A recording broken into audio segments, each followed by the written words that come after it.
fishing buddies. Saturday, October 14th, and here at Port Canaveral. Been a while. This is a last-minute fishing trip. The weather report was looking really bad all week long. It's been a lot of winds, and we're going to test out today because it looked like the weather report saying partly cloudy, but it wasn't really calling for widespread thunderstorms, so we're going to give it a go. Do have some concerns about waves and waves height, but the wind shifted. The wind shifted. Instead of coming out of the east, it's now coming out of the west. And sometimes it does one of two things: either calms the waves down, or you have two energy sources, the wind and the waves from the storms and hurricanes out in the Atlantic, colliding and creating a washing machine effect. So we're gonna see how it is. I would love to get some lane snapper today, make some ceviche. So that's the goal. Let's get fishing. So I think I'm on. Can't be very big. First fish of the day. We didn't get out as far as we normally would go because it's just a little too rocky. I'm definitely hooked up right now.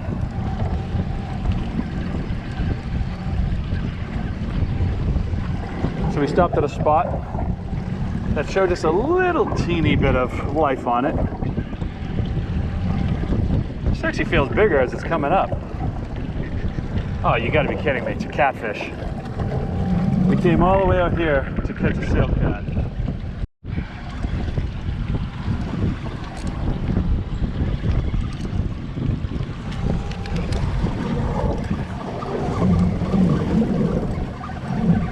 So Bruce caught two catfish so far, and I caught a sail cat and whatever this is, but I wouldn't be surprised if it's another sail cat. Actually, no, Bruce caught a kind of like a silver trout. So we have that on a big rod. It's using some live bait, but I'm gonna take this guy off.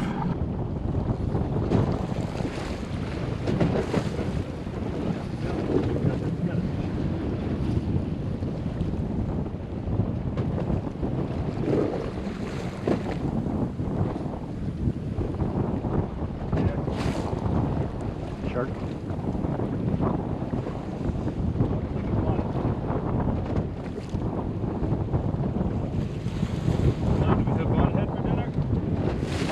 Well, that bonnet head I cooked last time come out pretty good. Ooh, this is a good one. Unless he got in a hole, but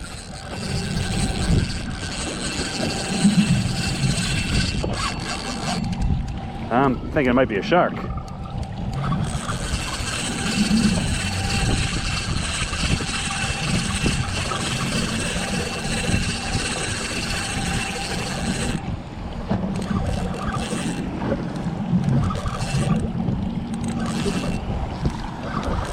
This is a good fish, but feels almost too good. That's got to be a shark.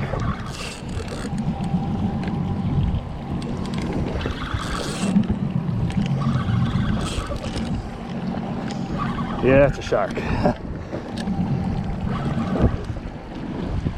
Looks like a blotted head.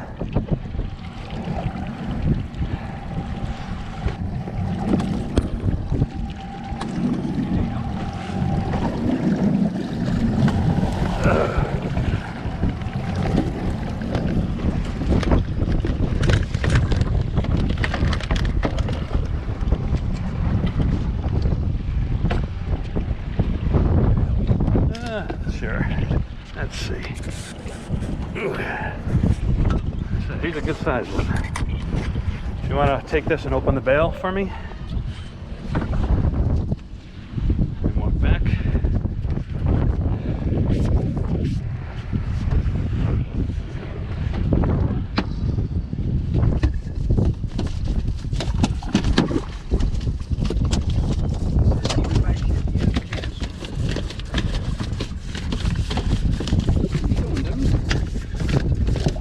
They'll still bite through this thing. Careful with the foot there.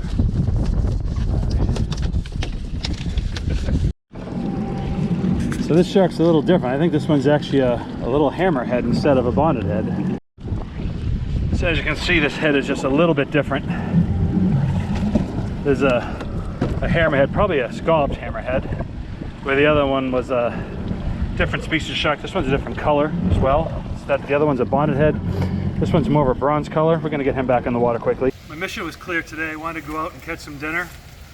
I didn't go out as far as I wanted to. The waves, they were pretty bad. So they said 2 to 3 footers, and where we were, it was probably more 4 to 5s. Definitely had the wind-driven waves come one way, and then the current-driven waves, and where they were crashing, the waves really didn't seem like they knew which way direction they wanted to go. So the boat was really getting hit all over the place. Good thing I had the trolling motor, because if it was an anchor, I really would have had a lot more water coming over the bow of the boat. So the goal was to go out and get dinner, and I wanted to catch some lane snapper. Didn't catch lane snapper, they weren't where we were at. So we had 2 choices. We had a choice between catfish and shark. So we went with the shark. So this right here is a bonnet head, and I'd say he's probably 36 inches long. That's a good sized shark. You know, any smaller wouldn't have any meat. Any bigger, you know, they start getting a little tougher as they get bigger. So we're gonna fillet this up. I'm going to keep half of it because even half of this shark is gonna be enough for the 3 of us, and the other half is going home with Bruce. And the half that I'm keeping, I'm gonna cook 2 different ways. So I'm gonna fillet this up, and then we'll get to cooking. I kind of got ahead of myself, and I started filleting this, but then I realized that I fillet these a little bit different than I fillet regular fish, and the reason being is they're just built differently. They don't have bones, they have cartilage.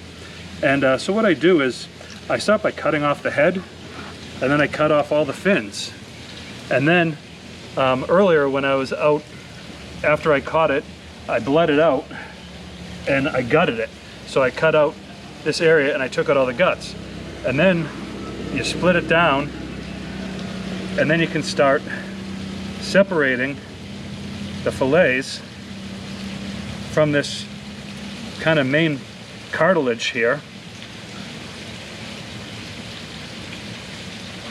So instead of filleting along the backbone, I actually fillet across the center bone.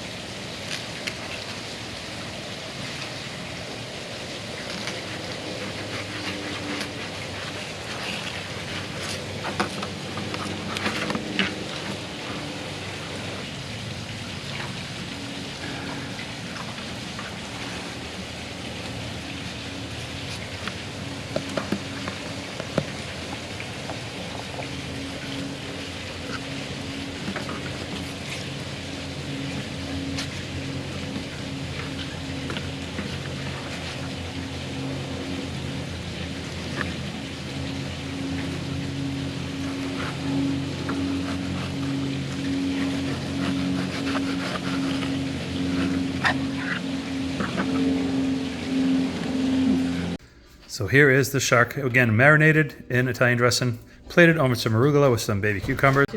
Now I'm going to preface this that when Jacqueline was texted that we're having shark for dinner, what did she say? No. She said, no, we're not. So she's going to try the shark, and she's going to tell me if it was worth me bringing it home or if I should never bring a shark home again. Well, listen, she's been very selfish. She's been a very good teammate, I can tell you that. Look, I make promises, I let her down. You don't know the ins and outs of our relationship. You know what it is? This relationship's been 2 weeks, okay? All right? It's not a relationship. If I told Tastes you, like chicken. tastes like chicken. So, let's toss him here. Oh, you sure? Yes, good toss. Oh no! Is he gone? Now I'm going to preface it. Now I'm going to preface.